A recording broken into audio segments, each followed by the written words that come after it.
ഞങ്ങൾ ശരിക്കും എല്ലാവരും ഒരു കോമ്പൗണ്ടിലാണ്, പക്ഷെ എല്ലാവരും വേറെ വേറെ വീട്ടിലായിരുന്നു കേട്ടോ. പക്ഷെ എന്നാലും അങ്ങനെ രാത്രി ഒരു 7 മണി അല്ലെങ്കിൽ വിളക്ക് വെച്ച് കഴിഞ്ഞാൽ പിന്നെ പുറത്തേക്ക് പോകാനൊരു ഏർപ്പാടില്ല.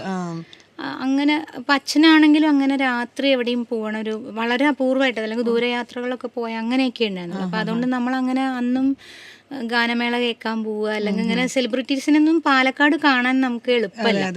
അങ്ങനെ ഷോസും ഒക്കെ കുറവാണ് അവിടെ, അങ്ങനെ വലിയ ഷോസ്. പക്ഷെ സംഗീതത്തിനോട് എനിക്ക് തോന്നുന്നത് കുറച്ചും കൂടി കൂടുതൽ ഒരുപാട് സംഗീതജ്ഞരുള്ള ഒരു സ്ഥലമാണ്.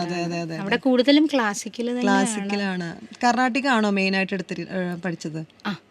പഠിച്ചത് അതായിരുന്നു.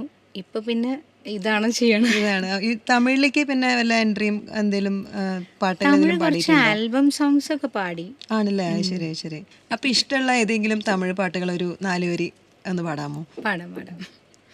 നമ്മുടെ മിൻമിൻ ചേച്ചി പാടി ഹിറ്റാക്കിയ പാട്ട്. சின்ன சின்ன ஆசை சிறகடிக்கும் ஆசை முத்து முத்து ஆசை முடிந்து வைத்த ஆசை வெண்ணிலவ தொட்டு முத்தமிட ஆசை என்ன இந்த பூமி சுற்றி வர ஆசை சின்ன சின்ன ஆசை சிறகடிக்கும் ஆசை முத்து முத்து ஆசை முடிந்து வைத்த ஆசை